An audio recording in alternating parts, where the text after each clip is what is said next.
Good evening all of you. सभी को यहाँ पे गुड इवनिंग। सभी के सभी एक साथ सारे कनेक्ट हो जाओ, फिर क्लास को स्टार्ट करते जाओ। ठीक है, सभी को शेयर कर दो और सभी के सभी एक साथ कनेक्ट हो जाओ, फिर क्लास को स्टार्ट करते हैं। देखो आज की क्लास आपके लिए स्पेशल है, क्योंकि आज क्लास में हम ABC, triple A, listening, hearing के बारे में डिस्कस करने वाले हैं। देखो A for apple, B for boy, C for cat के बारे में बात नहीं होगी। ये आपकी कम्युनिकेशन लिसनिंग के बारे में बात होगी। ठीक है, कम्युनिकेशन इलेक्ट्रॉनिक्स के बारे में बात होगी। ओके, यानी कि हम यहाँ पे कंप्लीट जो आपको कम्युनिकेशन कौन कौन से तरीके होते हैं, कम्युनिकेशन में ट्रिपल ई का रोल क्या होता है, कम्युनिकेशन में आपका एबीसी का रोल क्या होता है, हेयरिंग क्या होता है, लिसनिंग क्या होती है, यानी कि आज क्लास में हम जो भारतीय स्किल को डिस्कस कर रहे हैं इसके फोर्थ पार्ट को डिस्कस करेंगे। इससे पहले हमने 150 क्वेश्चन कर लिया, 50-50 करके 3 सेट हमने कंप्लीट कर लिया है और आज हम चौथा सेट करने वाले हैं। ठीक है, आज हम चौथा सेट करने वाले हैं और इसमें बहुत बड़े बड़े क्वेश्चन मिलेंगे आज की क्लास में आपको। ठीक है, तो सारे के सारे कनेक्ट हो जाओ, फिर क्लास को स्टार्ट करते हैं। देखो सबसे पहले मैं आपको 4 क्वेश्चन दे देता हूँ कि कम्युनिकेशन में ए बी सी का फुल फॉर्म क्या होता है, साथ ही साथ कम्युनिकेशन में जो ट्रिपल ए होता है, ठीक है, कम्युनिकेशन में जो आपका ट्रिपल ए होता है इसके फुल फॉर्म क्या होता है, लिसनिंग और हेयरिंग में क्या अंतर होता है, इसको आप कमेंट सेक्शन में जवाब दो। तब तक मैं क्लास को स्टार्ट करता हूँ।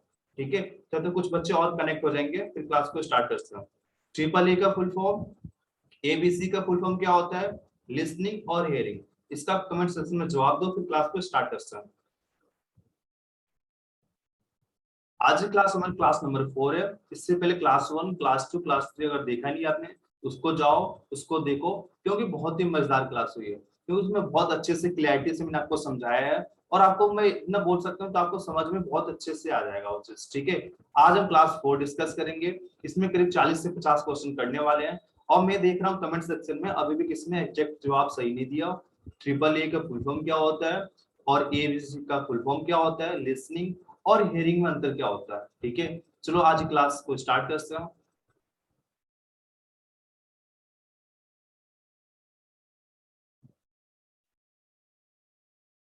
पहला क्वेश्चन स्क्रीन पे आ चुका है, आपको क्या करना है, फटाफट जवाब देना।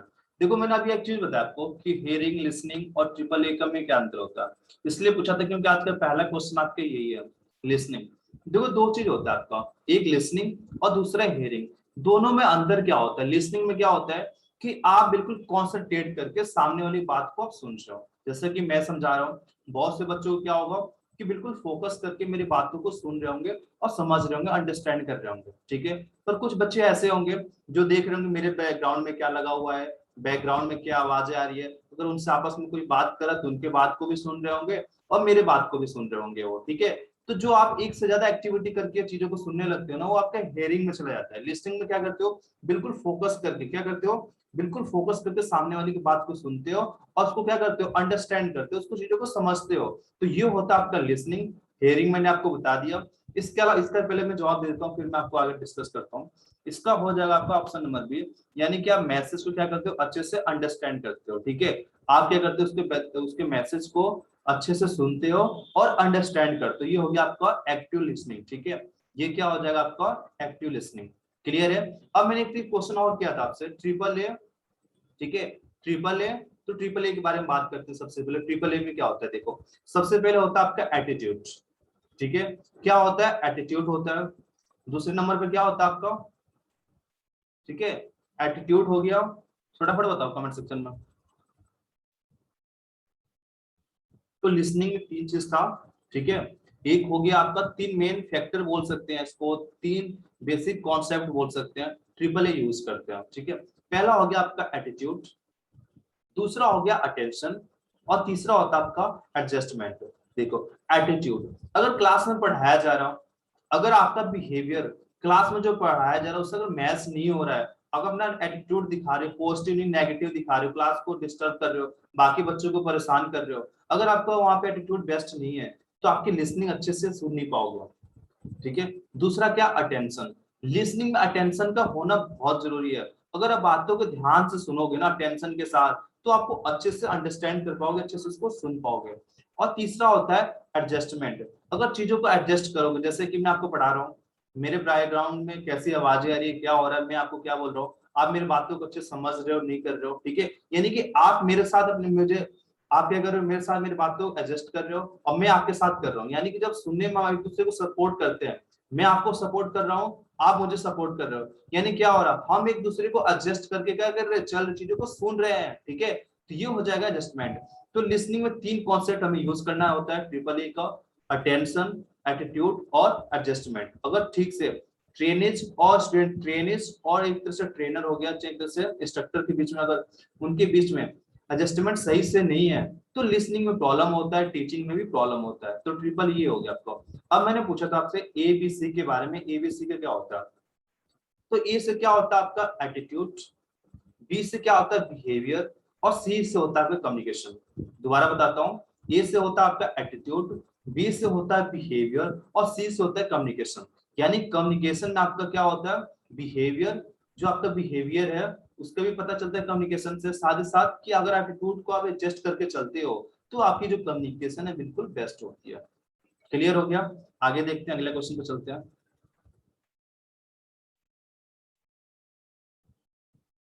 ओके, अगला क्वेश्चन है आपके पास, ठीक है, कि जो आपका इंफॉर्मेशन सीट होता है ना, ओके हाँ, यहाँ पे क्या बात कर रहा है, जॉब सीट।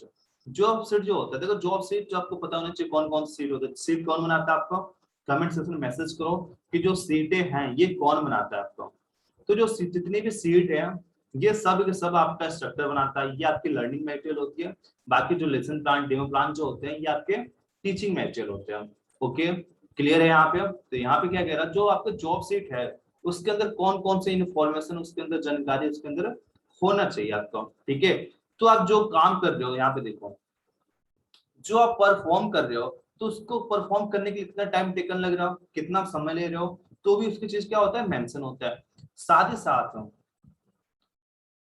जो आप परफॉर्म कर रहे हो, जो आप काम कर रहे हो, उसके लिए कौन कौन से मटेरियल चाहिए और कौन कौन से इंस्ट्रक्शन चाहिए, ये चीज भी उसके अंदर क्या होता है, मेंशन होता है। तो इसका हो जाएगा आपका, बहुत हो जाएगा इसका, ठीक है, इसका हो जाएगा ऑप्शन नंबर सी। जिसने इसका जवाब दिया ऑप्शन नंबर सी उसका बिल्कुल सही जवाब है, ठीक है, इसका क्या हो जाएगा, ऑप्शन नंबर सी इसका बिल्कुल सही जवाब है। ओके, आगे देखते हैं अगला क्वेश्चन।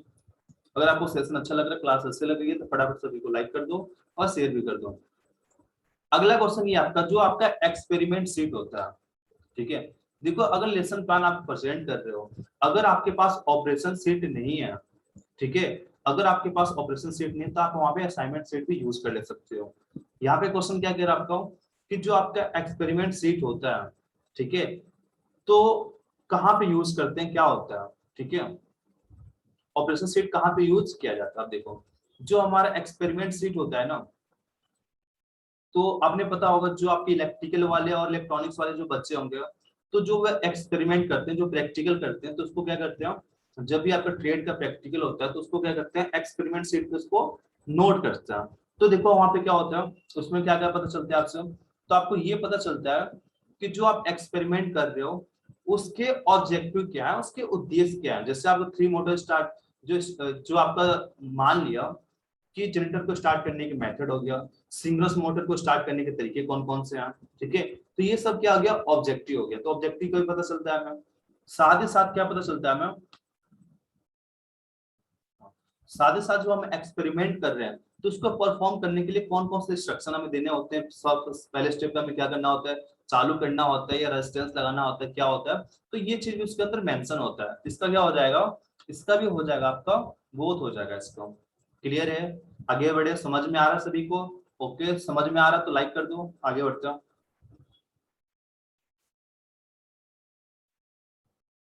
ओके, चलो आगे देखते हैं। 54 क्वेश्चन आपके सामने स्क्रीन पे आ गया। आपको क्या करना है, फटाफट इसका जवाब देना। देखो ये जो क्वेश्चन है आपका 2019 में भी मेंशन है और 18 में भी मेंशन है। आपको ये बताना, देखो एक चीज मैंने आपको बताया था, एक चीज मैंने आपको ये बताया था, जो डेली डायरी होता है इसका डेफिनेशन क्या होता है। डेली डायरी तो ट्रेनिंग बनाते हैं, मैंने क्या बताया था आपको, जो डेली डायरी है, नाम क्या है, डेली डायरी, यानी जो एक्टिविटी क्लास में अब डेली कराया जाता है, ठीक है, या फिर जो एक्टिविटी वहां डेली होता है उस रूटीन को हम क्या करते हैं, डेली डायरी में नोट करते हैं।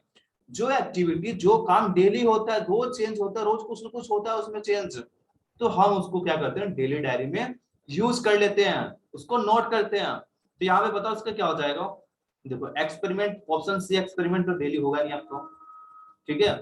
उसके बाद समरी और बुक, समरी तो रोज हम कर नहीं सकते हैं, ओके, उसके बाद रोज आपका यूनिट टेस्ट तो हो नहीं सकता, तो क्या बचा, वेदर रिपोर्ट। अब मौसम क्या होता है, उसका जो रिपोर्ट होता है डेली चेंज होता है, टेम्परेचर क्या है, कल को क्या है, यानी क्या हो रहा है, ये एक्टिविटी डेली आपका चेंज हो रहा है ना, चेंज हो रहा है नहीं हो रहा, तो इसका हो जाएगा option number A, B C D नहीं होगा, ऑप्शन ए इसका बिल्कुल सही जवाब हो जाएगा। ओके, एक जो इसका क्वेश्चन नंबर आपके 2019 में है, मैं उसको भी आपको दिखा देता हूँ, ठीक है, उसको भी दिखा देता हूँ मैं आपको एक बार। बताओ क्वेश्चन देखने आपको 2019 में जो आया था, सेम ऐसे ही क्वेश्चन है, बिल्कुल सिमिलर, थोड़ा सा उसका आंसर जो है वो अलग है और इसके अलग, सभी को देखना है क्या, चलो देखते हैं, उसको भी खोल देते हो। ये देखो 130 नंबर क्वेश्चन देखो, बिल्कुल क्वेश्चन आपका वही है, यहाँ पे भी क्या कह रहा हूँ कि कब हम स्टूडेंट को कहेंगे डेली डायरी को यूज करने के लिए।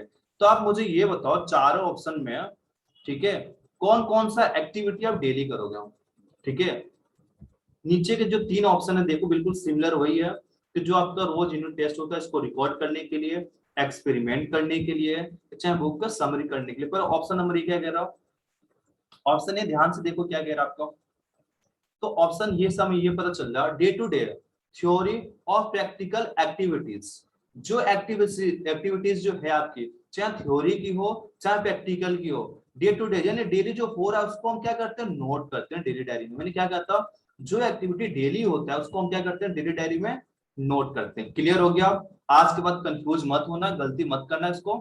आगे देखते हैं अगला क्वेश्चन, क्वेश्चन नंबर 5 आपके सामने स्क्रीन पे है, आपको क्या करना है, फटाफट इसका जवाब देना है, ठीक है। अब यहाँ पे क्वेश्चन क्या कह रहा है कि जो हमारा सिलेबस है, ठीक है, या फिर जो कोर्स है कंप्लीट होने के बाद, जैसे मैं बोलता हूँ, जैसे मैं क्लास ले रहा हूँ, क्लास जब कंप्लीट होता है तो मैं लास्ट में कहता हूँ कि फीडबैक जरूर दे के जाना, पर यहाँ पे मैं देख रहा हूँ बहुत कम बच्चे हैं, 1-2 बच्चे हैं जो फीडबैक देते हैं, बाकी कोई फीडबैक देते नहीं है। अभी आप दे रहे हो, क्लास जैसे दी एंड होती है, आपको क्या करना है, नॉर्मल कमेंट सेक्शन में जाना है और आपको फीडबैक देना है।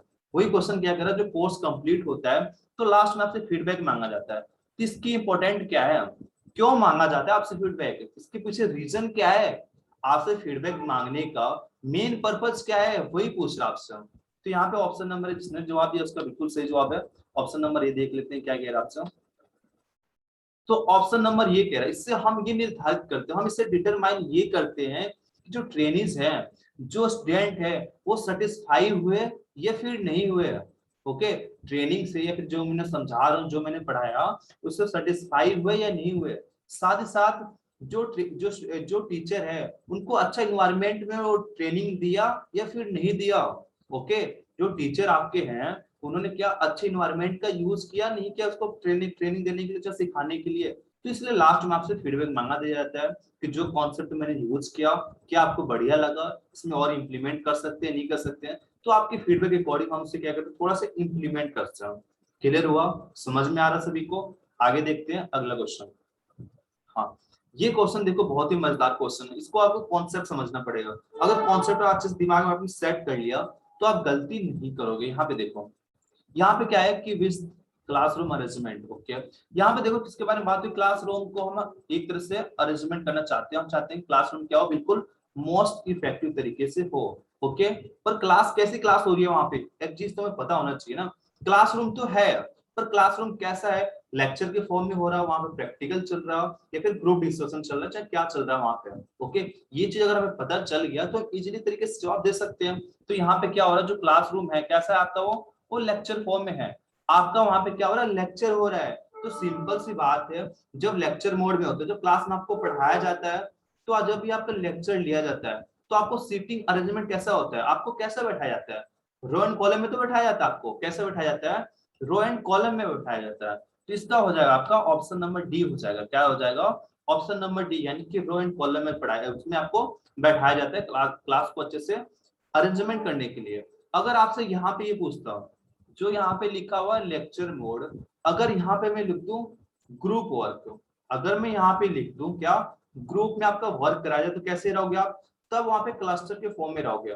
कैसे रहोगे, क्लस्टर के फॉर्म में। क्लस्टर क्या होता है, आपने देखा होगा कि 270 एंगल पे लोग बैठे होंगे और सामने के जो 90 एंगल होता है उसको हम छोड़ के रखते हैं। पार्टी वगैरह में जाते हो, ठीक है, आप देखते हो चेयर पे 3 हिस्से में तो बैठे रहते हो और सामने वाले हिस्से में आप नहीं बैठे रहते हो, ठीक है, स्टेज की तरफ। तो ये होता है आपका क्लस्टर होता है। अगर आपसे पूछता डेमोस्ट्रेट हो रहा है, टीचर आपको डेमोस्ट्रेट करके सिखा रहा है, तो आपको वहां पे कैसे खड़ा है होना है वहां पे, तो आप कैसे खड़े होते हो वहां पे, सी शेप में खड़े होते हो। कैसे होते हो, सी शेप में, सी शेप में आप वहां पे खड़े होते हो ऐसे करके, स्टैंड अप होते हो आप। समझ में आ रहा है सभी को? आगे देखते हैं अगला क्वेश्चन।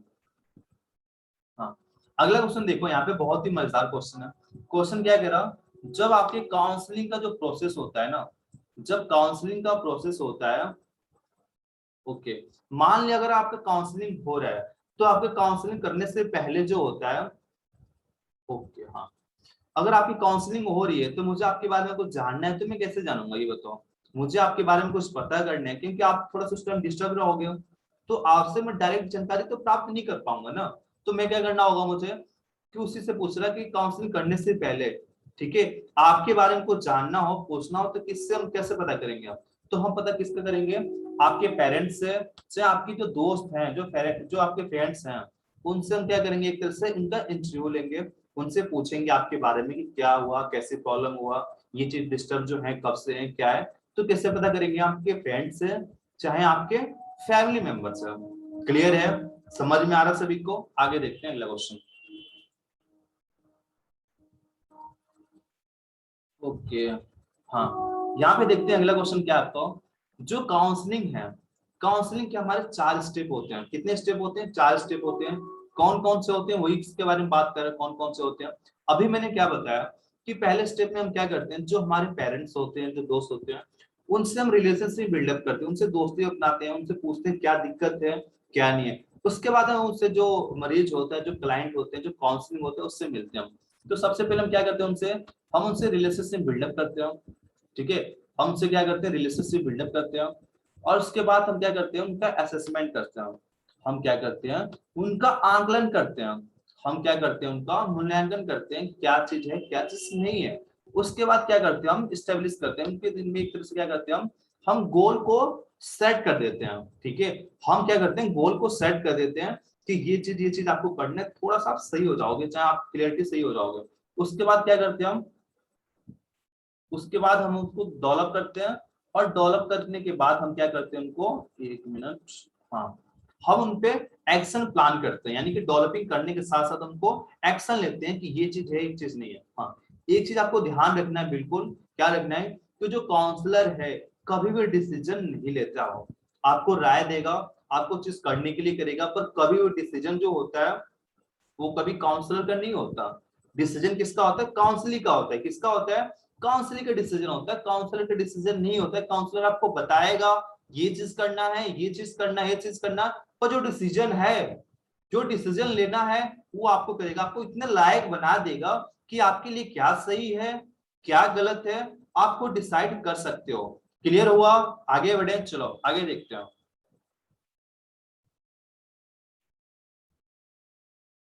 क्वेश्चन नंबर 9 आपके सामने आ चुका है, और आपको जवाब देना है। देखो यहाँ पे क्या क्वेश्चन है, कटिंग स्टूडेंट अप तो likely adopt distance learning form. यहाँ पे देखते हैं क्वेश्चन क्या है आपको, यहाँ पे फोकस करो। आपसे ये कह रहा है कि उस कौन से ग्रुप के जो मेंबर हैं, जो बच्चे हैं, जिनको डिस्टेंस लर्निंग जो मोड है उससे लर्निंग करना चाहिए। अब बताओ उस कैटेगरी के स्टूडेंट के नाम बताना है आपको, जो डिस्टेंस लर्निंग जो लर्निंग है उसको उनको सेलेक्ट करना चाहिए, ठीक है, जल्दी बताओ, जल्दी बताओ किसे करना चाहिए, जल्दी, जवाब नहीं आ रही आपके? ओके, तो इसका हो जाएगा आपका ऑप्शन नंबर ए। यहाँ पे देखो, रिमोट एरिया, आप कहीं और हो, तो मैं कहीं और हूँ, ठीक है। अभी मैं क्लास कहाँ से ले रहा हूँ? हरिद्वार से ले रहा हूँ, ठीक है। यानी मैं और आप कहाँ पे हैं? मैं स्टूडियो में हूँ, और आप कहाँ है? रिमोट सेंटर में। कहाँ पे है? Remote centre. रिमोट सेंटर मतलब क्या होता है? दूरस्थ केंद्र। रिमोट सेंटर में अगर आप हो, तो हम उससे क्या बोलते हैं? स्पोक बोलते हैं। क्या बोलते हैं? स्पोक। पर जिस एरिया में हो उस एरिया को क्या बोलते हैं? Remote centre. तो आप वहां से मेरी क्लास ले रहे हो, डिस्टेंस लर्निंग ले रहे हो, यानी कि आप मेरे से बहुत दूर हो, ठीक है। और कैसा लेना चाहते हो? आप एक तरह से फॉर्मल एजुकेशन नहीं ले पा रहे हो, क्लास इंस्टीट्यूट आपके बंद हो गए हैं, आप घर पे हो, आप चाहते हो क्लास करना, पर कहाँ पे हो? आप रिमोट सेंटर में हो, रिमोट एरिया में, आप मेरे से बहुत दूर हो। तो आप चाहते हो कि एक तरह से लर्न करना, चीजों को सीखना चाहते हो, ठीक है। तो वहां पे क्या आपका फॉर्मल एजुकेशन फिलहाल बंद है, स्टूडेंट सारे बंद है, आप क्या कर रहे हो रिमोट एरिया में हो, से एक तरह से डिस्टेंस एजुकेशन ले रहे हो, तो इसलिए आपको क्या करना है डिस्टेंस एजुकेशन मोड को सिलेक्ट किया है आपने, इसका हो जाएगा आपका ऑप्शन नंबर ए। यानी कि जब आपका फॉर्मल एजुकेशन डिसकंटिन्यू हो चुका है, आप रिमोट सेंटर में हो, बहुत दूर हो, तो अब वहां पे आपको क्या सिलेक्ट करना है, डिस्टेंस लर्निंग आपको सिलेक्ट करना है। चीजें समझ में आ रहा सभी को? दिमाग की बत्ती खोलो, सामने देखो और जवाब दो, इसका सही जवाब क्या होगा? ये आपका ये हो गया, चलो ठीक है, आगे देखते हैं अगला क्वेश्चन। Question number 160। ओके, यहाँ पे देखो बहुत बढ़िया सिस्टम है आपका, बहुत बढ़िया सिस्टम है, बहुत बढ़िया क्वेश्चन आपका, ठीक है, बहुत अच्छा है। जवाब दो, आपको गहराई के साथ सोचना है, समझना है, फिर आपको जवाब देना है, इसका सही जवाब क्या होगा?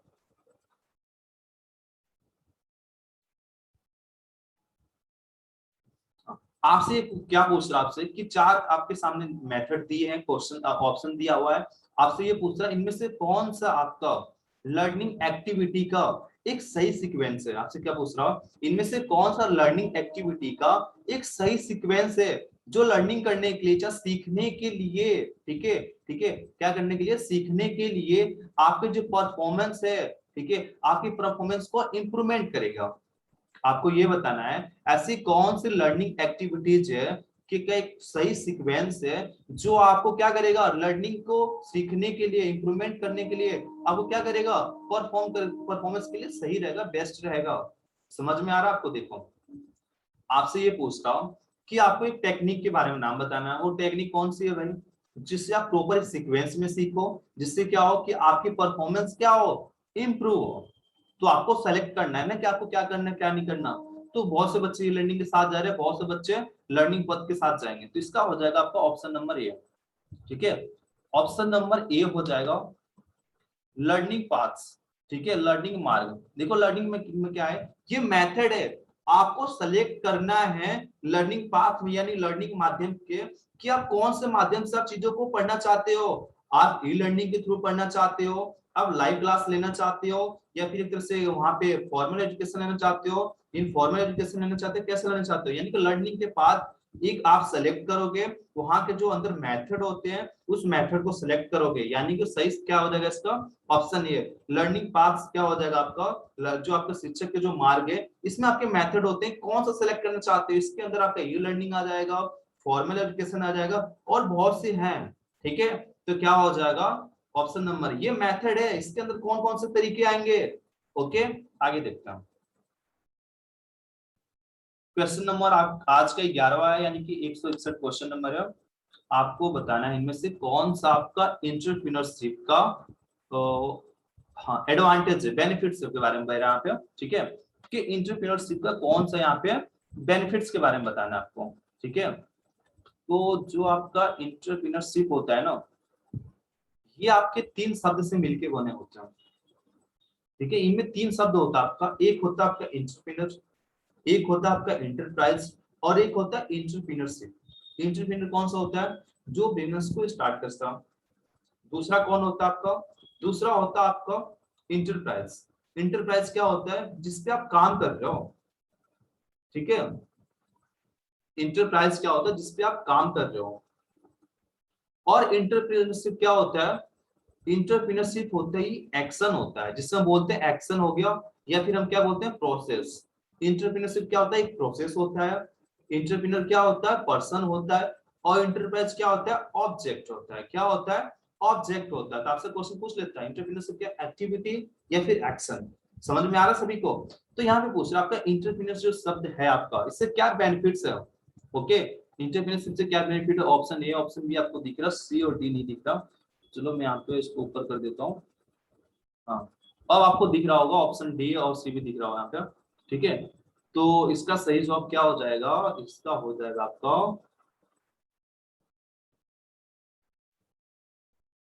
हाँ ऑप्शन ये कह रहा है कि आपको नए नए ऑर्गेनाइजेशन को क्या करता है, एक तरह से क्रिएटिविटी करता है, उससे आपके मार्केट प्लेस में एक तरह से मार्केट प्लेस बनता है, आपका रिजल्ट बढ़िया आता है। ऑप्शन बी क्या कह रहा है आपसे, कि जो स्टैंडर्ड है उसको लीड करता है, उसको इंप्रूवमेंट करता है, और इससे जो कंट्री है, कंट्री क्या होता है, इकोनॉमी डेवलपमेंट होता है। तो बिल्कुल सही आपका, तो यहाँ पे हो जाएगा आपका ऑप्शन नंबर सी, यानी कि बोथ ए और बी जो है इसका बिल्कुल सही जवाब है।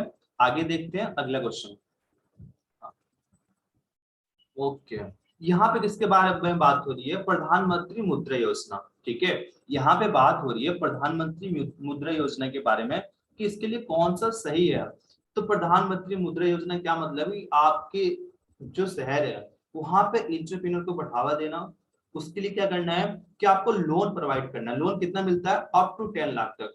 आपको छोटा बिजनेस स्टार्ट करने के लिए आपको 10 लाख तक आपको क्या होता है, आपको यहाँ पे मनी प्रोवाइड की जाती है, लोन आपको प्रोवाइड किया जाता है। कितना होता है? 10 लाख तक। यानी कि ऑप्शन नंबर ए इसका बिल्कुल सही जवाब हो जाएगा कि 10,000 से लेके चाहे हम आपको क्या करते हैं यहाँ पे 10 लाख तक आपको लोन प्रोवाइड किया जाता है, अप टू 10 लाख तक। ठीक है, या फिर हम ये बोल सकते हैं कि 10,000 से लेकर 10 लाख तक आपको लोन यहाँ पे प्रोवाइड किया जाता है। ठीक है, प्रधानमंत्री मुद्रा योजना। एक और योजना होता है, कोई बताएगा इसमें, जिसमें आपको 10 लाख से लेकर 1 करोड़ के बीच में आपको लोन प्रोवाइड किया जाता है? कौन बताएगा? बताओ कौन सी योजना है? अभी अगले क्वेश्चन आएगा आपको, जिसमें आपको 10 लाख से लेके 1 करोड़ तक। यहाँ पे क्या था? 10 लाख तक आपको लोन दिया जाता है। अगले वाले में क्या आपका? उसमें आपको 10 लाख से लेके 1 करोड़ के बीच में आपको लोन दिया जाता है। कौन बताएगा? प्रधानमंत्री हो गया, मुद्रा योजना कौन सा है? याद नहीं आ रहा अभी? चलो याद करो, आगे देखते हैं। आपको ये बताना है कि आईसीटी में कौन कौन से डोमेन आते हैं, कौन कौन से उसके अंडर आते हैं आईसीटी। देखो मैंने आपको चीज बताया था कि अगर आईसीटी में आपको फुल फॉर्म याद नहीं आ रहा है कि आईसीटी का फुल फॉर्म क्या होता है, तो आप फोकस करो आईटी। हर किसी को पता है कि आईटी का फुल फॉर्म क्या होता है। ठीक है, आईटी का फुल फॉर्म याद कर लो, सी को वहां पे कनेक्ट कर दो। क्या होता है जल्दी? Information technology. क्या होता है? Information technology. यानी सी क्या आपका? कम्युनिकेशन। यानी कि इंफॉर्मेशन देने के लिए जो टेक्नोलॉजी यूज कर रहे हैं उसमें हम कम्युनिकेशन में कौन कौन सा मीडियम यूज कर रहे हैं भाई?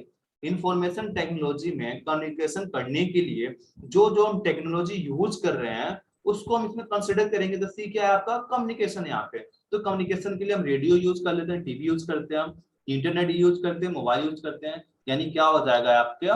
आपका हो जाएगा बोथ। ओके, क्लियर है? समझ में आ रहा है? ओके, अच्छी बात है, चलो समझ में आ रहा है तो अगला क्वेश्चन देखते हैं। अगला क्वेश्चन बिल्कुल सिंपल है। देखो यहाँ पे क्या है कि आप कैसे हो, आप सीखने वाले हो, आप सीख रहे हो ना, मैं आपको सिखा रहा हूँ। यहाँ पे आप क्या कर रहे हो? सीख रहे हो। कैसे सीख रहे हो? वर्चुअल। कभी कभी आपसे पूछ लेते हैं ऑनलाइन क्लासरूम को हम क्या कहते हैं? तो ऑनलाइन क्लासरूम को वर्चुअल क्लासरूम कहते हैं। क्या कहते हैं? हम इसको कहते हैं वर्चुअल क्लासरूम। क्लियर है? ऑनलाइन क्लासरूम को हम क्या कहते हैं? वर्चुअल क्लासरूम कहते हैं। यहाँ पे क्लियर हो गया?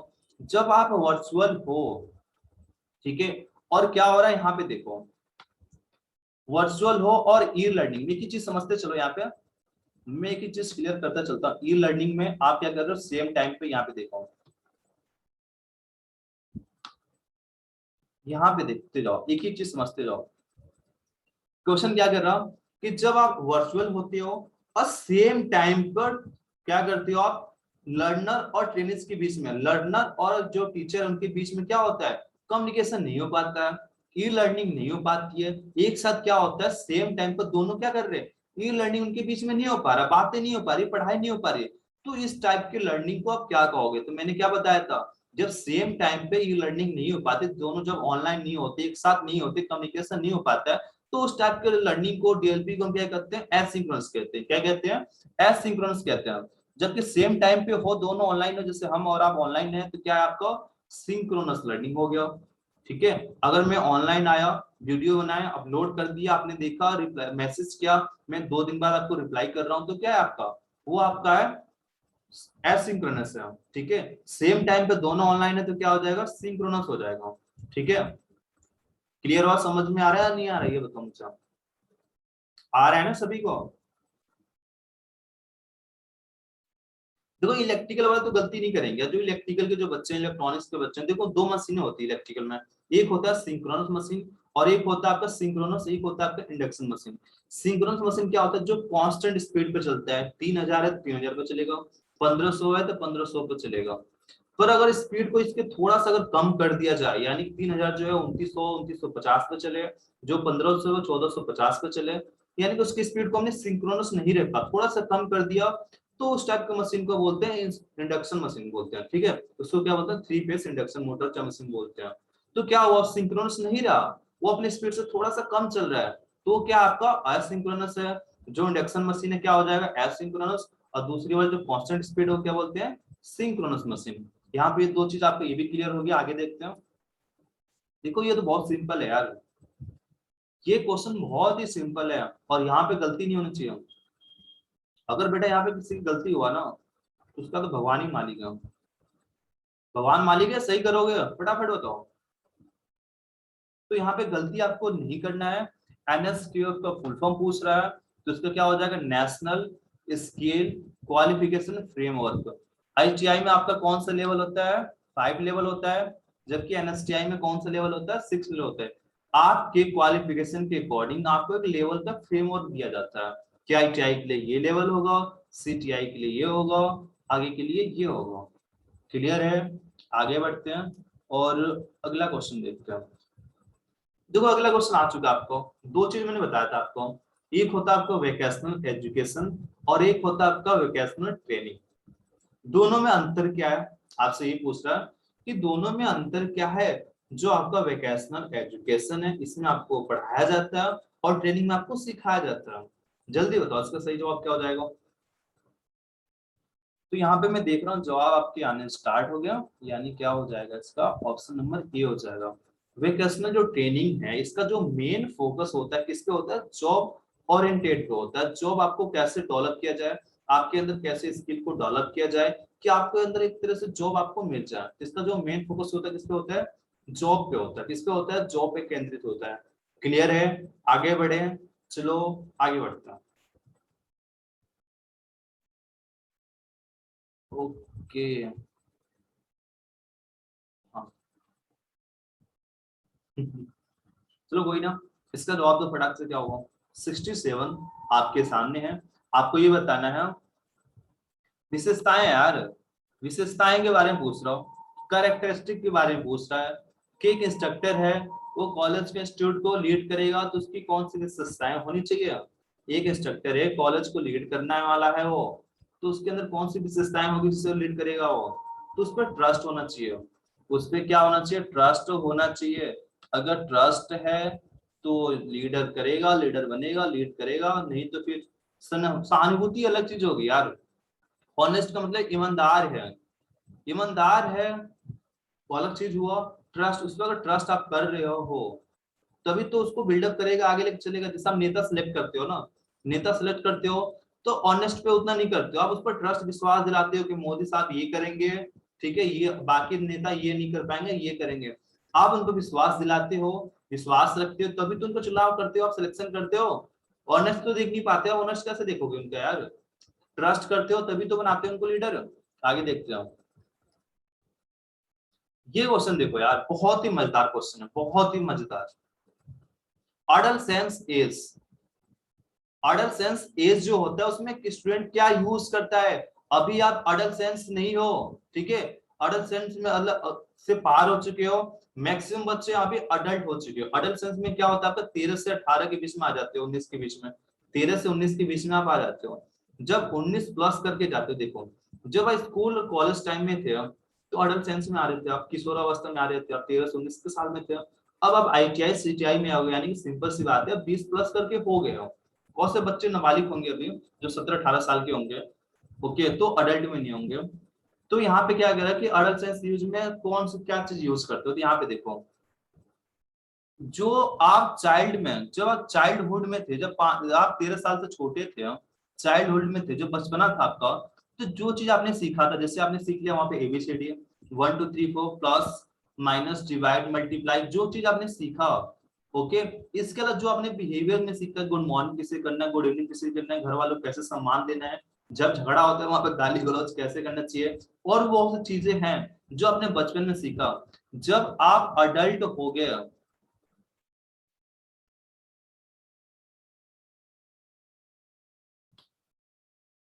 ओके, जब आप अडल्ट हो गए, उससे जब बड़े हो गए आप, तो उसी चीज को क्या कर रहे हो, स्टैंडर्ड बना दिया आपने, उसको एडजस्टमेंट कर लिया।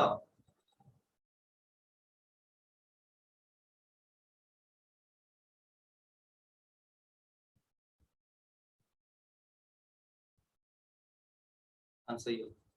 इसका ऑप्शन नंबर ये होगा कि जो बचपन आपने सीखा, ठीक है, उसको क्या किया आपने, एडजस्ट किया। जो गलती कर रहे थे पहले बचपन में उसको थोड़ा और मॉडिफाई किया, और उसी बिहेवियर को, उसी बातों को आपने एडजस्ट करके उसको अडल्ट में जाके आपने स्टैंडर्ड बना दिया। ठीक है, जो बचपन में जो सीखा उसको और एडजस्ट करके, जो आपको रिक्वायरमेंट थी उसके अकॉर्डिंग आपने अडल्ट में उसको स्टैंडर्ड बना के उसको क्या कर रहे हो आप, यूज कर रहे हो, उसको समायोजित कर रहे हो आप। समझ में आ गया सभी को? आगे बढ़ते हैं। 169, यहाँ पे देखो, ये कल की क्लास में क्वेश्चन आया था, और ये क्वेश्चन यहाँ पे गलत है, मिस प्रिंट है। कोई मुझे ये बताया कि इस क्वेश्चन में मिस प्रिंट क्या है? कोई मुझे ये बताया कि इस क्वेश्चन में मिस प्रिंट क्या है, गलती क्या है, कौन बताएगा? मैं देखना चाहता हूँ इस क्वेश्चन में गलती कौन पकड़ता है। तो आपसे ये पूछ रहा कि लर्न जो जो बिहेवियर है, जो लर्निंग से आप सीखते हो, उसका कौन सा एग्जाम्पल है? कौन बताएगा इसमें गलती क्या है? कोई एक बता। किसी को नहीं पता? कल की क्लास में आए थे ना सभी के सभी, फिर भी आप गलती कर रहे हो। जल्दी बताओ यार। चलो, यहाँ पे नॉट शब्द आपका छूट गया है, ठीक है, यहाँ पे नॉट शब्द जो है, यानी कि आपका जो आपने चीजों को लर्न किया है, चीजों को सीखा है, उसका बिहेवियर के एग्जाम्पल नहीं है। नहीं है, होना चाहिए, पर यहाँ पे क्या है, तो ये गलत है, यानी कि यहाँ पे नहीं होना चाहिए। ऑप्शन ए आपका लर्निंग बिहेवियर के एग्जाम्पल है। स्विमिंग इन फिश, जो मछली जो तैर रही है, भी एग्जाम्पल है। हाइबरनेशन भी एग्जाम्पल है। तो पर यहाँ पे जो लास्ट है आपका, कि अच्छा खाने से आपके मुंह में सलाइवा आ रहा है, लार टपक रहा है आपका, तो ये आपका लर्निंग बिहेवियर का एग्जाम्पल नहीं है आपका। जो डॉग था वो चाह नहीं रहा था उसके मुंह से सलाइवा निकले, वो चाहता नहीं था उसके बिहेवियर में चीज इन्वॉल्व हो, उसके बिहेवियर में आए, वो सीख नहीं रहा था। वो तो सीख रहा, उसने क्या सीखा था, जब घंटी बजी तो उसे लग गया था मुझे खाना मिलने वाला है, एसोसिएट किया गया था ना वहां पे, तो वो चाह नहीं रहा था उसके मुंह से सलाइवा निकले, पर नेचुरल निकला, तो ये आपका इसका एग्जाम्पल नहीं है। ठीक है, तो इसमें नॉट शब्द मेंशन कर लेना, ये गलती है आपका, मिसप्रिंट है। अगला क्वेश्चन देखते हैं। ओके, ये क्वेश्चन बताओ, आपसे पूछ रहा कि ये लर्निंग का प्रिंसिपल, देखो आपको बता चुका हूं मैं कि लर्निंग के कौन कौन से प्रिंसिपल होते हैं, टीचिंग के कौन कौन से प्रिंसिपल है। तो आपसे क्या पूछ रहा हूँ कि आप लर्निंग का प्रिंसिपल है, एक लर्निंग का प्रिंसिपल है जो ट्रेनिंग्स को, ठीक है, जो स्टूडेंट है उनके अवेयरनेस को इंक्रीज करने के लिए, ठीक है, उनको इंक्रीज करने के लिए, उनको मोटिवेट करने के लिए, और उनके प्रोग्रेस को जांचने के लिए हमेशा इंप्रूवमेंट कंटिन्यू किया जाता है। जैसे कि आप हो, मैं चाहता हूं कि आपका कंटिन्यू इंप्रूवमेंट हो, ठीक है, आप हमेशा प्रोग्रेस करें, हमेशा जागरूक रहे। तो इस टाइप के लिए मुझे कौन सा असेसमेंट करना पड़ेगा ये बताओ। तो असेसमेंट हमारे ऐसे 3 टाइप के होते हैं, पर मेनली हमारे 2 टाइप के होते हैं। कौन कौन से? एक होता है फॉर्मेटिव असेसमेंट, और दूसरा होता है हमारा समेटिव असेसमेंट। फॉर्मेटिव असेसमेंट मतलब क्या होता है, देखो, हर वीकली में आपका टेस्ट ले रहा हूँ, चाहे 2 दिन पे ले रहा हूँ, 3 दिन पे ले रहा हूँ, ठीक है, इससे क्या होगा कि आपकी परफॉर्मेंस इंक्रीज होगी, आप हमेशा जागरूक रहेंगे, एक्टिव रहेंगे अपने एग्जाम को लेके। तो ये क्या आपका फॉर्मेटिव असेसमेंट, इसमें कोई फिक्स सिलेबस में नहीं देता हूँ, कभी चैप्टर वाइज करा लिया, कभी ये करा लिया, मैं आपको ना कोई सर्टिफिकेट प्रोवाइड करा रहा हूँ, ठीक है। तो ये सब किस में आता है, फॉर्मेटिव असेसमेंट में। समेटिव असेसमेंट में क्या होगा, अभी आप एनएसटीआई में जाओगे तो आपका फाइनल एग्जाम होगा जिसमें आपको सर्टिफिकेट मिलेगा, आपको पूरा ओवरऑल आपका डेवलपमेंट आपको जांचा जाएगा, तो वो होता है आपका समेटिव असेसमेंट। जो डिलीवर्ड, जो डे बाय डे होता है, मंथली वाइज होता है, वीकली वाइज होता है, वो होता है आपका फॉर्मेटिव। जो आपका फाइनल होता है वो क्या होता है आपका सबमिटिव। क्लियर? सीबीएसई बोर्ड आपने देखा होगा, weekly, monthly, half yearly, full yearly क्या होता है, टेस्ट होते हैं, उनका फॉर्मेटिव टेस्ट या फॉर्मेटिव असेसमेंट होता है। पर यूपी बोर्ड वाले, उत्तराखंड बोर्ड, हिमाचल, उसके बाद आपका एमपी बोर्ड हो गया, या फिर आपका ये मद्रास बोर्ड हो गया, ठीक है, इनमें क्या होता है, इनमें क्या होता है, इनमें आपका एक तरह से हर मंथली उतने टेस्ट नहीं होते इनके। जब टेस्ट नहीं होते तो बच्चे क्या होते हैं, थोड़े से कमजोर रह जाते हैं, इनका फॉर्मेटिव असेसमेंट अच्छे से नहीं हो पाता, इनका क्या होता है, सीधे इनका समेटिव असेसमेंट होता है। तो उनका क्या होता है, फॉर्मेटिव असेसमेंट नहीं हो पाता, सीधे क्या होता है, समेटिव असेसमेंट होता है, ठीक है। अभी भी बहुत से बच्चे ऐसे हैं जो फॉर्मेटिव उनका असेसमेंट हो नहीं रहा, घर पे आराम से बैठे हैं चौड़े होके, सोचते एग्जाम होगा तो सही है, नहीं होगा तो अपने देख लेंगे। तो भाई ये गलती नहीं करना है, हमेशा फॉर्मेटिव असेसमेंट के लिए तैयार रहो, इससे आपका प्रोग्रेस होगा और आगे बढ़ोगे। क्लियर है? आगे बढ़ते हैं, आगे देखते हैं। अगला क्वेश्चन ये देखो, क्वेश्चन मैंने कल की क्लास में बताया था आपको। देखो आपको दो चीज आपको ये बताना है, इनमें से मस्ट, इनमें से क्या होता है जो स्पेसिफिक भी होगा और मेजरेबल भी होगा, जो आपका विशिष्ट भी होगा, जिसको आप नापने योग्य भी होगा, आपको मेजर भी कर सकते हो आप। तो क्या होता है वो आपका होता है लर्निंग ऑब्जेक्टिव। क्या होता है? Learning objective. गोल हमारा थोड़ा सा बड़ा होता है। गोल क्या होता है? आपने टारगेट सेट किया, उसके पीछे आप लग जाते हो, ठीक है, वो क्या होता है? आपका गोल होता है। पर लर्निंग ऑब्जेक्टिव मेजरेबल होता है, स्पेसिफिक होता है। जैसे क्लास में स्टार्ट होगा तो मैं जैसे बता रहा हूँ कि आज क्लास पढ़ाने के बाद आप क्लास लोगे तो लेने के बाद आपको लास्ट में चीज समझ में आ जाएगा क्लास लेने के बाद। तो ये लर्निंग के ऑब्जेक्टिव हैं जिसको आपको सीखना है। क्लास एंड होने के बाद आप सीख जाते हो, पर गोल आपने सेट किया तो प्राप्त होगा नहीं होगा, कब होगा नहीं होगा, तो ये थोड़ा सा आपका मेजरेबल पूरा कंप्लीट नहीं हो पाता है। ठीक है, इसका सी जवाब जो है गलत है, इसका सही जवाब क्या हो जाएगा? बी हो जाएगा। क्लियर हो रहा? थोड़ा सा आगे बढ़ते हैं, अगला क्वेश्चन देखते हैं।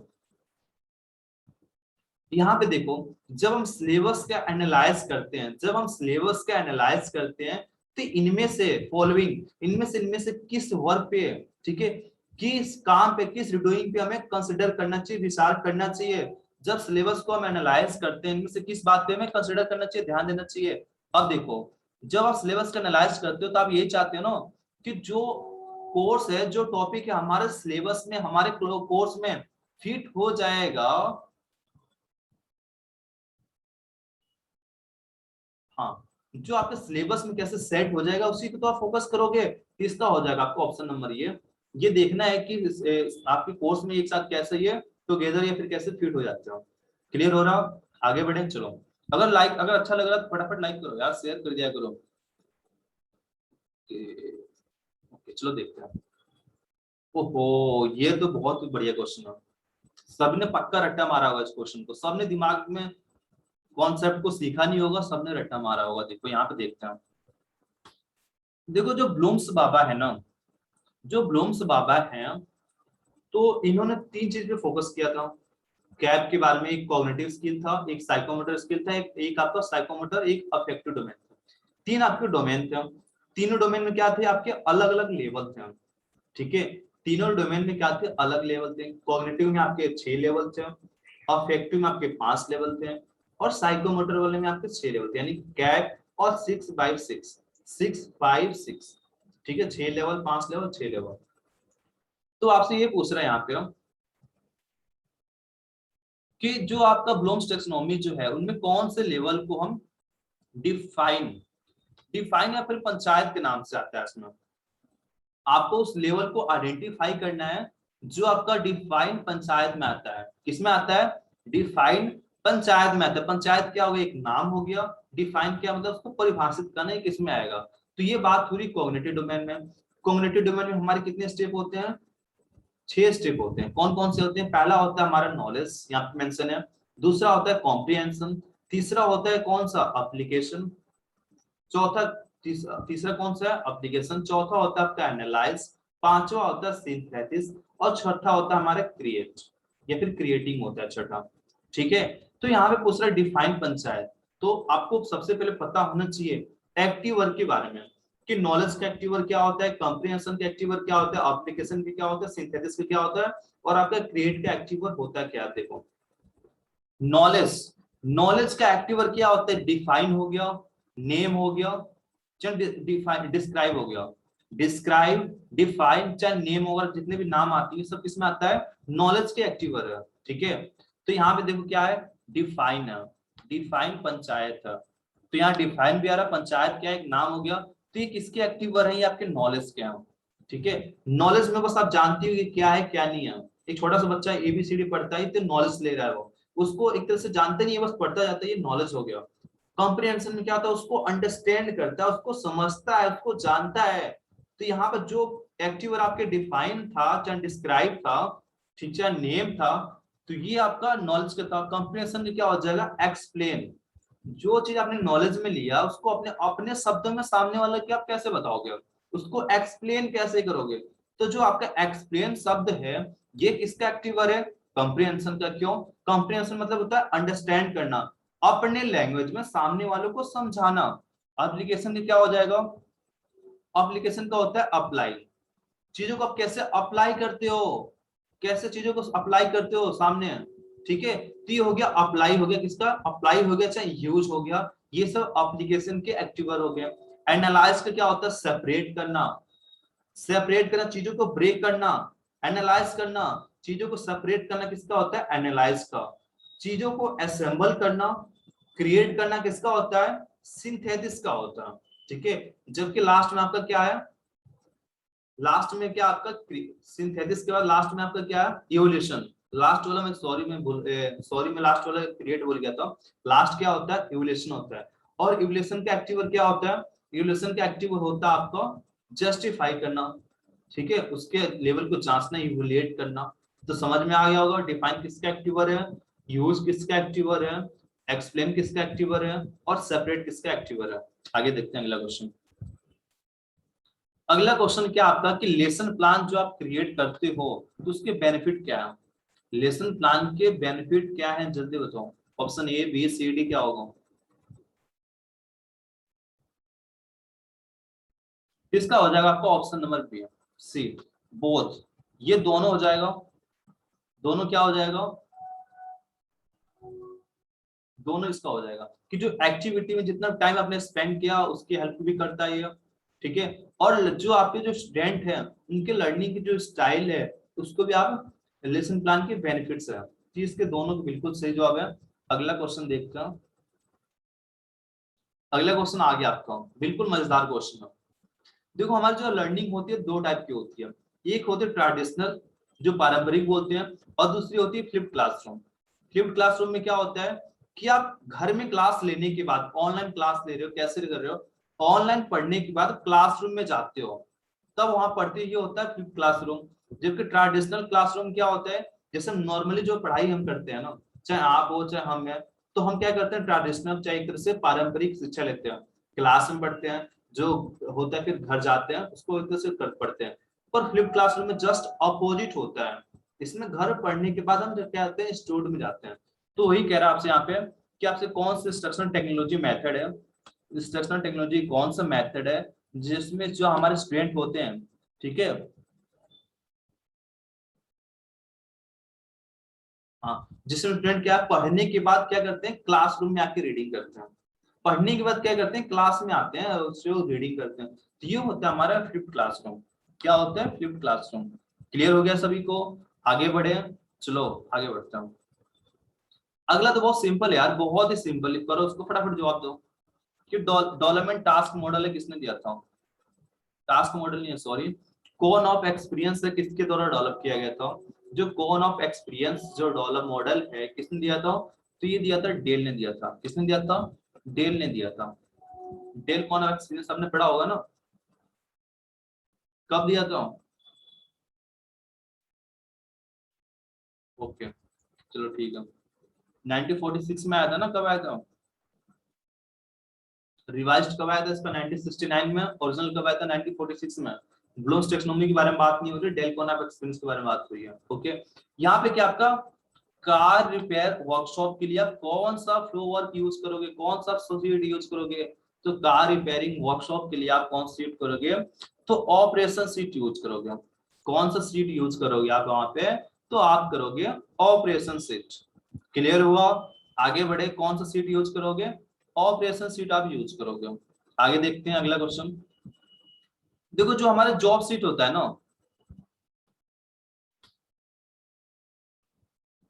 जो हमारा जॉब सीट होता है दो टाइप के होते हैं, एक होता है हमारे प्री जॉब चेक सीट, यहाँ पे देखो मेंशन है, ये रहा प्री और ये रहा पोस्ट।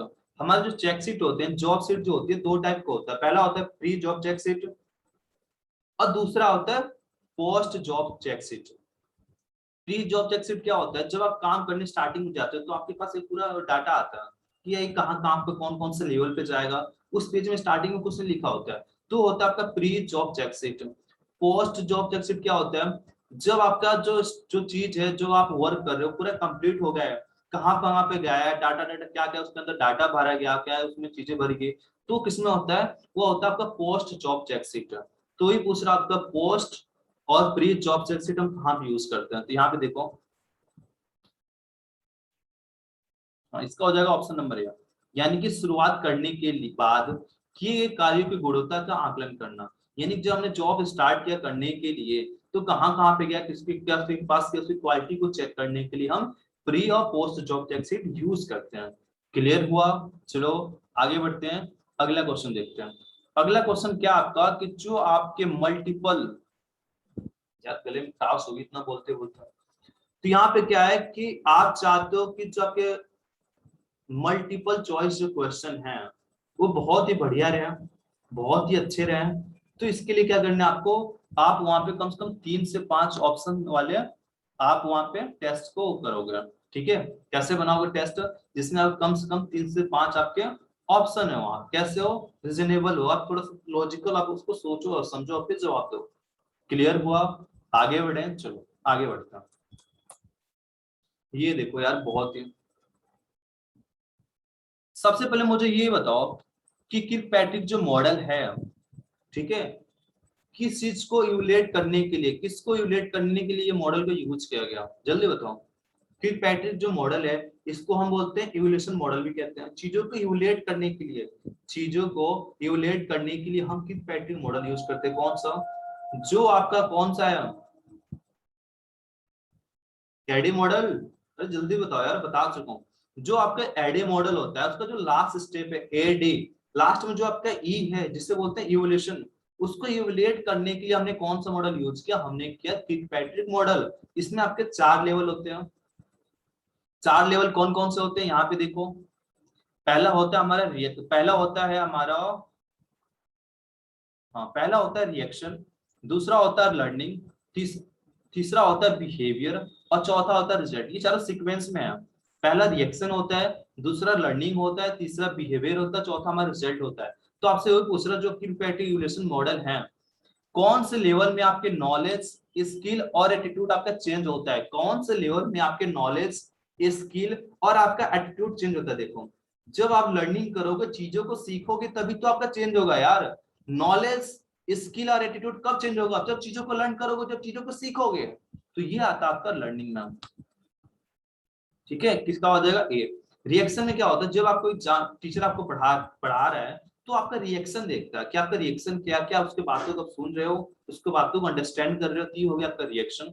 दूसरा लर्निंग में क्या है कि नॉलेज, स्किल, एटीट्यूड के माध्यम से आपके आपको चेंज करता है। ठीक है, आपके बिहेवियर को आपको क्या करता है, लर्निंग करता है, तो चीजों को सिखाता है। इसके वजह से क्या होता है, अगले स्टेप में बिहेवियर में आपका बिहेवियर चेंज होता है।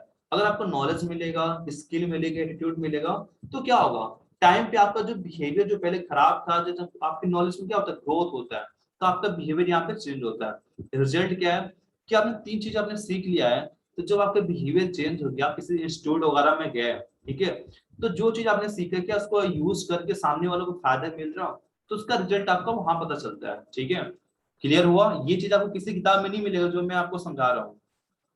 खोजते फिरना, अगर मिलेगा तो बताना मुझे, क्योंकि ये बहुत ही गहराई के साथ पढ़ा हुआ और एक ही चीज कॉन्सेप्ट करके मैं आपको बता रहा हूँ। ठीक है, यहाँ पे देखो क्या कह रहा हूँ, जो आपके ऑब्जेक्टिव टाइप टेस्ट होते हैं ना, तो उसमें कौन कौन सी विशेषताएं जो आपकी इंपोर्टेंट होती है। तो एक तो इसने बोल दिया क्या, एक तो रिलायबिलिटी हो गया, सॉरी एक तो वैलिडिटी हो गया, और दूसरा और कौन सा होता है जो टेस्ट की विशेषता को अच्छे से डिफाइन करता है।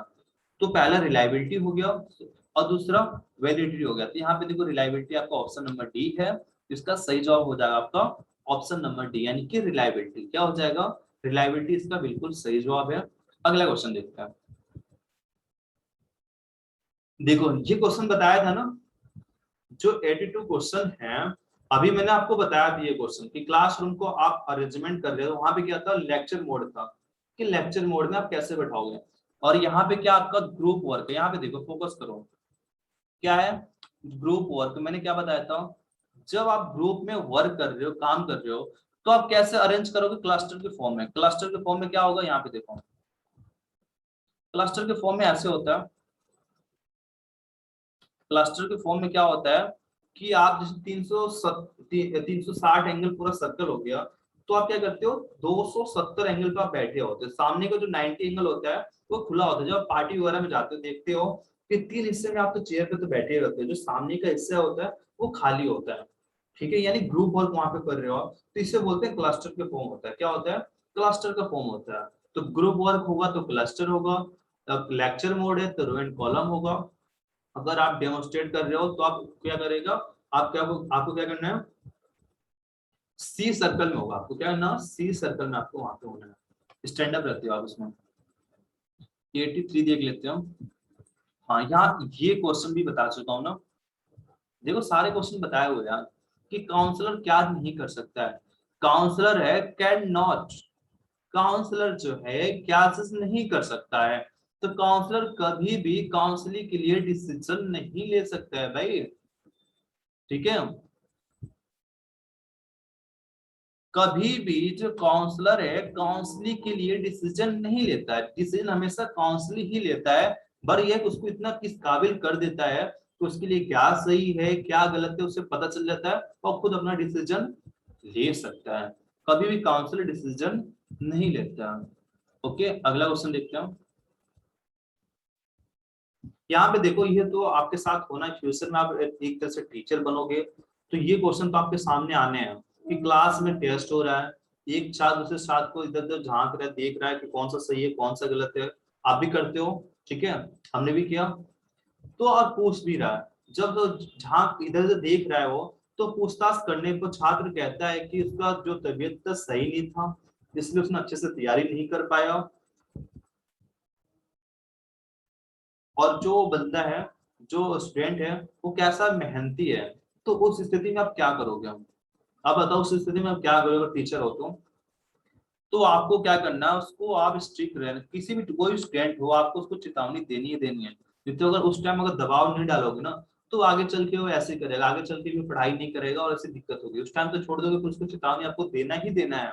अगर आप चेतावनी नहीं दोगे ना तो फ्यूचर में सुधरेगा नहीं वो। कभी कभी हमें सख्ती फेस करनी होती है, ठीक है, तभी आप सुधरोगे। 85 देखते हैं क्वेश्चन। ओके, यहाँ पे देखो क्या है, ये तो आप करने वाले नहीं हो। अभी आप सीआईटीएस की एग्जाम होगा तो कोई भी देखना मेरे से कोई कांटेक्ट नहीं होगा, सारे ग्रुप छोड़ के चले जाएंगे, कोई किसी से मतलब नहीं होगा। अभी सारे के सारे जुड़े हो, पढ़ रहे हो, इधर इधर से ये क्वेश्चन बोल दो, ये डाटा भेज दो, सभी के सभी आप कह रहे हो। पर जहां आपके एग्जाम खत्म हुआ, पढ़ना लिखना बंद, किताब पढ़ना सब बंद कर दोगे। पर उसी पर आधारित क्वेश्चन है कि आपका जो क्या है कोर्स कंप्लीट हो चुका है, पर उसके बाद भी आप क्या कर रहे हो, अपने आप को हमेशा अपडेट करके रखते हो, हमेशा कुछ ना कुछ नया सीखने के लगते हो। तो इस टाइप के जो लर्नर है हम उससे क्या कहते हैं, हम उससे बोलते हैं लाइफ लॉन्ग लर्नर। कि हमेशा वो क्या करता है, कंटिन्यूअस लर्नर नहीं कहते हैं। कंटिन्यूअस का मतलब ये है हो गया कि आप कंटिन्यू करते हो। तो ये कंटिन्यू नहीं होता है, आप हमेशा अपडेट रहते हो, आज कर लिया फिर 2 दिन बाद कर लिया फिर 1 दिन बाद कर लिया 4 दिन बाद कर लिया। तो इस टाइप के लर्नर को हम क्या कहते हैं, लाइफ लॉन्ग लर्नर। तो आपको ये चीज बन जाओगे। आपने देखा होगा बहुत से बुजुर्ग जो होते हैं 50-60 साल के, वो होने के बाद भी हमेशा अखबार कुछ ना कुछ पढ़ते रहते हैं, किताबें वगैरह पढ़ते रहते हैं। तो क्या हो गया, लाइफ लॉन्ग लर्नर। आगे देखते हैं। ये क्वेश्चन बताओ कि इन 3 राष्ट्रीय बोर्ड में से कौन सा एक ओपन बोर्ड है आपका। ठीक है, ओपन बोर्ड कौन सा हो जाएगा। साथ ही साथ आपको बताना है NIOS का फुल फॉर्म क्या होता है। NIOS का फुल फॉर्म क्या होगा आपको बताना है, और ICSE का फुल फॉर्म भी बताना है। कमेंट सेक्शन में फटाफट बताओ, फिर मैं आगे देखता हूँ क्या हो रहा। तो यहाँ पे आपका ICSE का फुल फॉर्म क्या हो जाएगा, जल्दी बताओ जल्दी।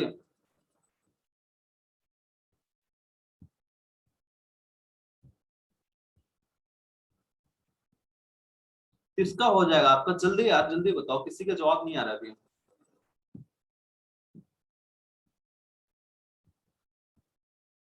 इसका हो जाएगा आपका Indian certificate of secondary education. Clear है।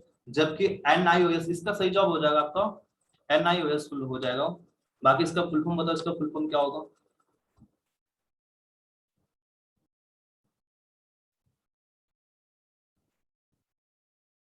इसका हो जाएगा national institute of open schooling. Schooling होगा national institute of open schooling.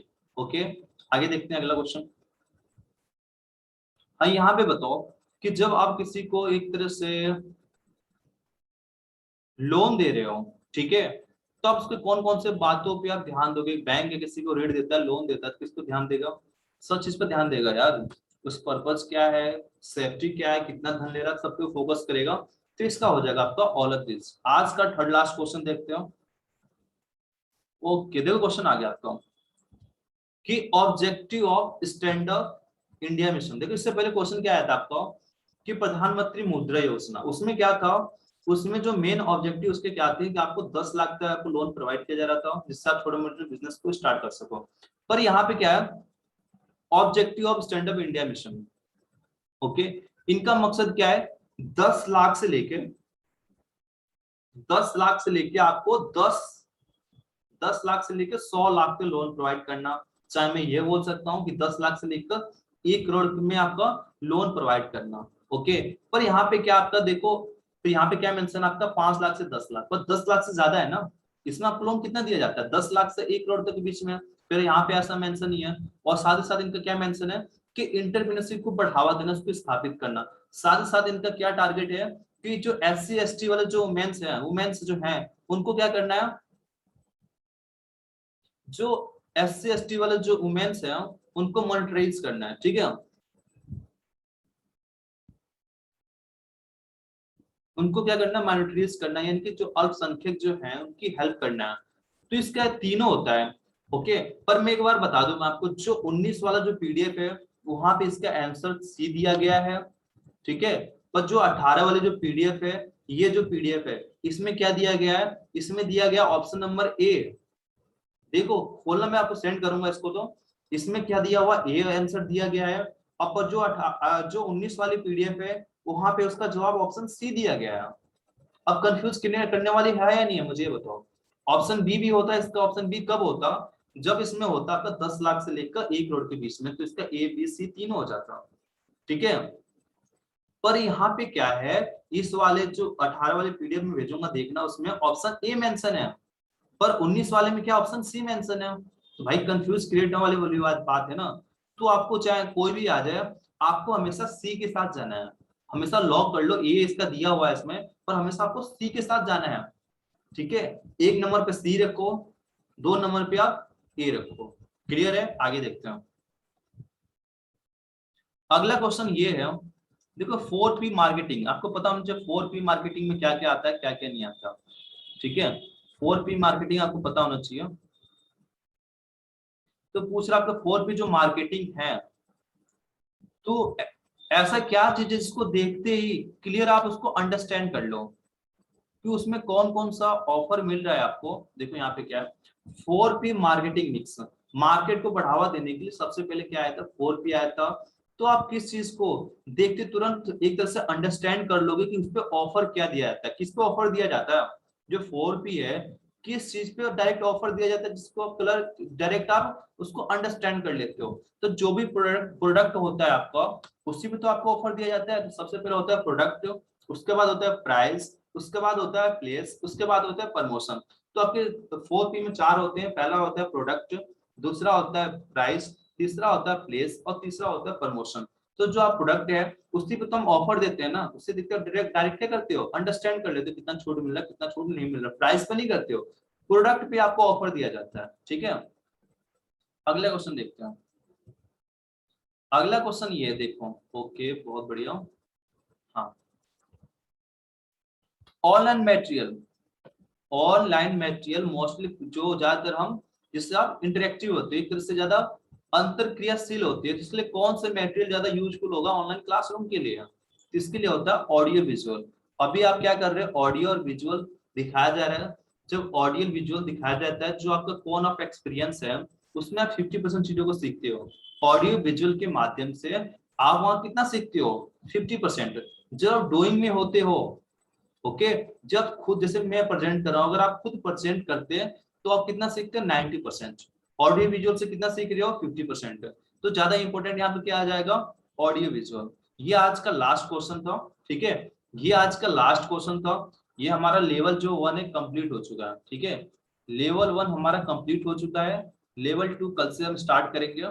ठीक है, तो आज के लिए इतना रखते हैं। कोई भी दिक्कत है, कोई प्रॉब्लम है तो आप मुझे मैसेज करो। कोई भी दिक्कत है मैसेज करो। कोई भी क्वेश्चन अगर आपको समझ में नहीं आ रहा है, अगर कोई भी क्वेश्चन अगर समझ में नहीं आ रहा है, आप मुझे मैसेज करो। यहाँ पे आप ना फीडबैक जरूर देके जाओ। जैसे क्लास दी एंड होगी, आपको क्या करना है, नॉर्मल कमेंट सेक्शन में जाना है, आपको मैसेज करना है और आपको फीडबैक देनी है। ओके, तो आज के लिए इतना रखते हैं। जय हिंद, जय भारत। कल की क्लास में मिलेंगे, कल हम लेवल 2 पर डिस्कस करेंगे। और लेवल 2 के जो क्वेश्चन है बहुत ज्यादा इंपॉर्टेंट है, क्योंकि जो 19 वाली पीडीएफ है उसमें क्या है, ये सारे क्वेश्चन आपके इनकम्प्लीट है। ठीक है, ये जो क्वेश्चन मैं कल की क्लास में कराने वाला हूँ ये इनकम्प्लीट है, तो हम इसको कल कंप्लीट करेंगे। तो आज के लिए इतना रखते हैं। जय हिंद, जय भारत।